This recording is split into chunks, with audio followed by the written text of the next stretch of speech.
শুধু ভাইদের গায়ে না, আমাদের মায়েদের গায়েও তারা হাত তুলেছে, আমরা তার তীব্র নিন্দা করি। ওরা কি মায়ের পেট থেকে জন্ম নেয় নাই?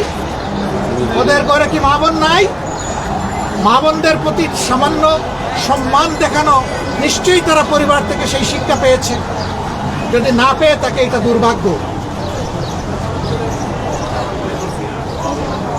আমরা আর দেখতে চাই না, আর শুনতে চাই না এই ধরনের নোংরা অবস্থা।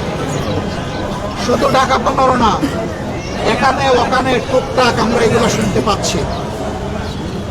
আমরা নির্বাচন কমিশন এবং সরকারকে বলবো, যদি সত্যি আপনারা যে অঙ্গীকার করেছেন সুষ্ঠু নির্বাচনের, সেই অঙ্গীকার যদি আপনারা বাস্তবায়ন দেখতে চান, তাহলে আপনাদের দায়িত্ব আপনাদেরকে অবশ্যই পালন করতে হবে।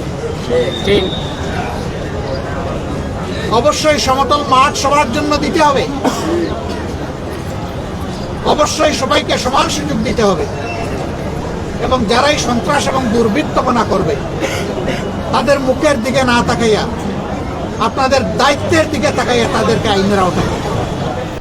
যুক্তির খাতিরে যদি ধরে নেওয়া হয় যে আমাদের দলের কেউ নির্বাচনী আচরণ যদি লঙ্ঘন করেছে, এর জন্য যথাযথ কর্তৃপক্ষ আছে, তারা কর্তৃপক্ষকে বলবে, কর্তৃপক্ষ তাদের মতো করে উদ্যোগ নেবে এবং আমাদেরকে সেই ব্যাপারে সম্পৃক্ত করবে।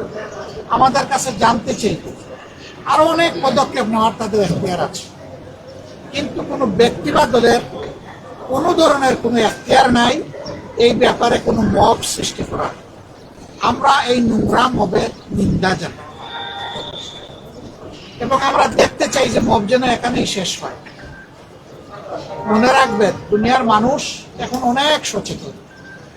মব করে জনমত এখন প্রভাবিত করার দিন শেষ। সবাই জনগণের কাছে যাবে, নিজের বক্তব্য নিয়ে যাবে, দলের অঙ্গীকার নিয়ে যাবে, নিজের চরিত্র নিয়ে যাবে, নিজের কার্যক্রম নিয়ে উপস্থিত হবে। জনগণ অতীত বর্তমান বিবেচনা করে ভবিষ্যতে কার উপর আস্থা রাখবে সেই সিদ্ধান্ত।